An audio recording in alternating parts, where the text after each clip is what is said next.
कहानी शुरू होती है लखनऊ के पुराने इलाके चौक बाजार से। यहाँ की गलियों में सुबह से ही कबाब, तंदूरी और बिरयानी की खुशबू तैरती रहती थी। दूर दूर से लोग यहाँ सिर्फ खाने का स्वाद लेने आते थे। शाम होते ही पूरा बाजार रोशनी से जगमगा उठता और हर दुकान पर लोगों की भीड़ लग जाती। उसी बाजार में एक बहुत मशहूर बिरयानी वाला था, सुल्तान। सुल्तान अपनी पत्नी नाजिया के साथ रहता था। उसका शाही मटन बिरयानी सेंटर पूरे इलाके में प्रसिद्ध था। लोग कहते थे कि उसकी बिरयानी का स्वाद ऐसा है जिसे एक बार खाने वाला कभी भूल नहीं सकता। आइए भाई, गर्मा गर्म शाही मटन बिरयानी खाइए। ऐसा स्वाद पूरे लखनऊ में कहीं नहीं मिलेगा। सुल्तान भाई, तुम्हारे हाथ की बिरयानी में ऐसा क्या जादू है? ये कोई आम बिरयानी नहीं है, सालों की मेहनत और खानदानी मसालों का कमाल है। जल्दी दो भाई, खुशबू से ही भूख दोगुनी हो गई। सुल्तान मुस्कुराते हुए लोगों को बिरयानी परोसता और अपनी तारीफ सुनकर खुश होता। लेकिन उसी शहर के दूसरे कोने में रहते थे रोहित और उसकी पत्नी मीरा। दोनों बहुत साधारण जिंदगी जीते थे। रोहित मेहनती था, लेकिन उसके पास कोई खास काम नहीं था। एक शाम हल्की बारिश हो रही थी। मीरा खिड़की के पास बैठी बारिश देख रही थी। आज मौसम कितना अच्छा है। मेरा तो कुछ चटपटा खाने का मन कर रहा है। तुम्हें तो हर समय बस खाने की पड़ी रहती है, और खासकर बिरयानी। ठीक है महारानी जी, अभी बाजार जाकर तुम्हारे लिए बिरयानी लेकर आता हूँ। रोहित बाजार पहुंचता है। वहां पहले से बहुत भीड़ लगी होती है। सुल्तान भाई, 1 किलो बिरयानी दे दो। सुल्तान उसे देखकर मुंह बना लेता है। आज बिरयानी खत्म हो गई। अरे भाई, इतनी सारी तो रखी है। ये सब ऑर्डर की हुई है, तुम्हारे लिए नहीं है। जाओ यहां से। भाई थोड़ा सा दे दो, घर पे मीरा इंतजार कर रही है। समझ नहीं आता क्या? नहीं है मतलब नहीं है। रोहित चुपचाप वहां से लौट आता है। अरे खाली हाथ क्यों आ गए? बिरयानी कहाँ है? सुल्तान ने देने से मना कर दिया। क्या? उसने जानबूझकर किया होगा। और क्या, लेकिन अब क्या करें? चलो मेरे पापा के गांव चलते हैं, उनके हाथ की बिरयानी खाकर देखना। अगले दिन दोनों रामपुर गांव पहुंचते हैं। चारों तरफ हरियाली, मिट्टी की खुशबू और शांत माहौल था। मीरा के पिता भैरव सिंह अपने आंगन में बिरयानी बना रहे थे। अरे वाह, आज मेरी बेटी और दामाद आए हैं। पिताजी, रोहित को आपकी खास बिरयानी बनाना सिखा दीजिए। तो आखिर समय आ ही गया। अगली सुबह भैरव सिंह रसोई में ढेर सारे मसाले, चिकन और केले के पत्ते लेकर बैठे थे। पिताजी, ये केले के पत्ते किस लिए? आज मैं तुम्हें पत्तल दम बिरयानी बनाना सिखाऊंगा। भैरव सिंह चिकन में मसाले और दही मिलाते हैं। देखो बेटा, असली स्वाद धैर्य से आता है। फिर वह बड़े बर्तन में प्याज और मसाले भूनते हैं। पूरी रसोई खुशबू से भर जाती है। वाह, खुशबू तो अभी से कमाल की आ रही है। भैरव सिंह आधे पके चावल और चिकन को केले के पत्तों में भरते हैं। ये क्या कर रहे हैं? यही इस बिरयानी का असली राज है, पत्तों का स्वाद। धीरे धीरे चावल में उतरता है। धीमी आंच पर बिरयानी पकने लगती है। कुछ देर बाद जब पत्ते खोले जाते हैं तो ऐसी खुशबू आती है कि रोहित और मीरा दोनों हैरान रह जाते हैं। वाह पिताजी, ये तो कमाल है। इतनी स्वादिष्ट बिरयानी मैंने कभी नहीं खाई। अगर मेहनत और ईमानदारी से काम करोगे तो ये बिरयानी तुम्हारी जिंदगी बदल देगी। रोहित के मन में नया सपना जाग उठता है। कुछ दिनों बाद रोहित वापस लखनऊ लौटता है। वो बाजार में अपना नया ठेला लगाता है। बड़े अक्षरों में लिखा था, पत्तल दम चिकन बिरयानी। आइए भाई, केले के पत्तों में पकी खास दम बिरयानी खाइए। लोग उत्सुकता से उसके ठेले के पास आने लगते हैं। भाई ये पत्तल बिरयानी क्या होती है? एक बार खाकर देख लो, स्वाद जिंदगी भर याद रहेगा। ग्राहक जैसे ही पहला निवाला खाता है, उसकी आंखें चमक उठती हैं। अरे वाह, ये तो अलग ही स्वाद है। ऐसा लगता है जैसे केले के पत्ते की खुशबू चावल में घुस गई है। धीरे धीरे रोहित के ठेले पर भीड़ बढ़ने लगती है। दूर खड़ा सुल्तान ये सब देख रहा था। लगता है ये नया लड़का मेरे धंधे पर असर डालने वाला है। वो रोहित के ठेले के पास जाता है। सुल्तान हंसते हुए कहता है, क्या बात है रोहित, तुमने भी बिरयानी बेचनी शुरू कर दी। हाँ भाई, अब अपना काम शुरू किया है। चलो जरा टेस्ट तो कराऊं। रोहित मजबूरी में उसे एक प्लेट देता है।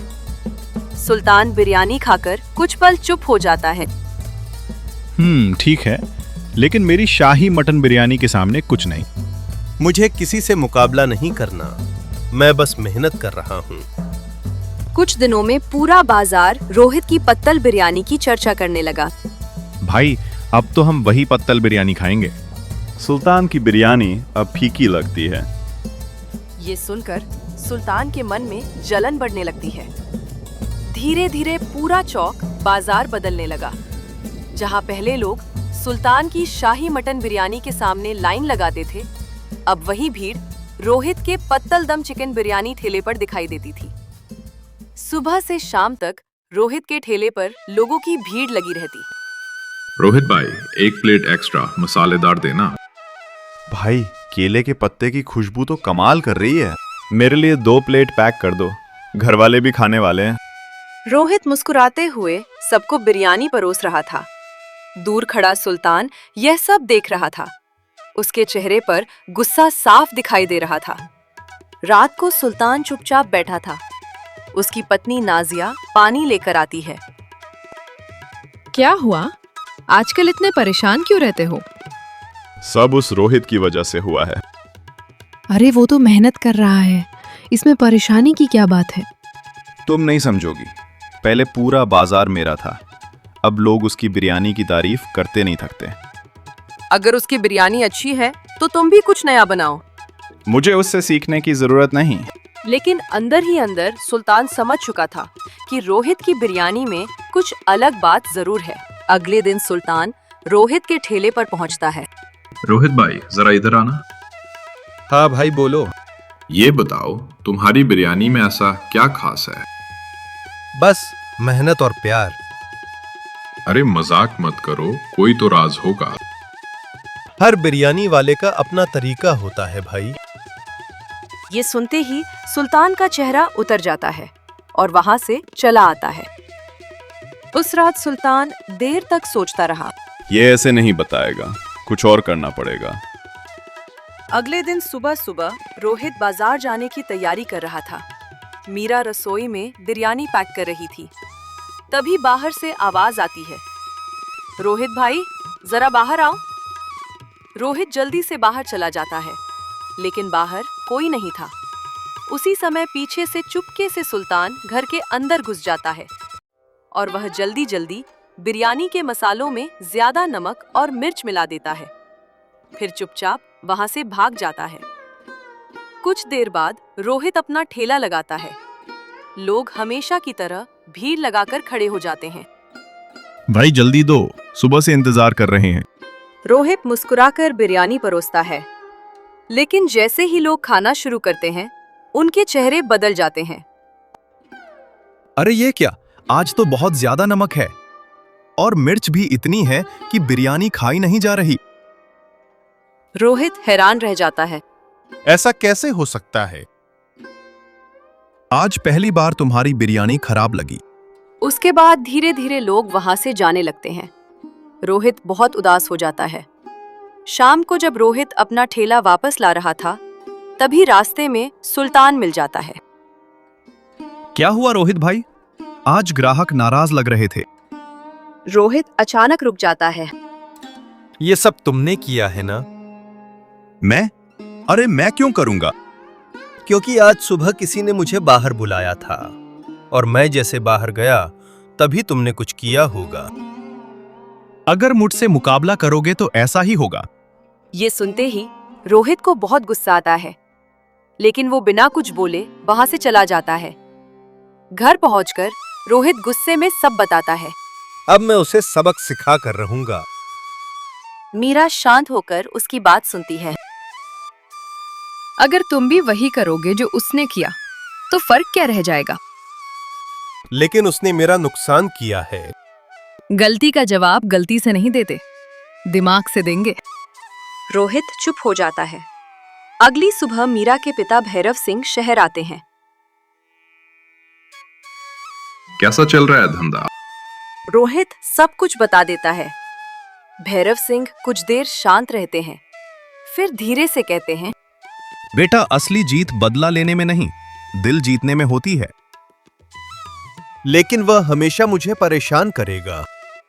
अगर उसे सच में सीखना है तो उसे सिखा दो। रोहित चौंक जाता है। क्या? जिसने मेरे साथ धोखा किया उसको मैं सिखाऊंगा। हाँ, क्योंकि नफरत से बाजार नहीं चलता, स्वाद और रिश्तों से चलता है। रोहित गहरी सोच में पड़ जाता है। अगले दिन रोहित खुद सुल्तान की दुकान पर जाता है। सुल्तान उसे देखकर हैरान रह जाता है।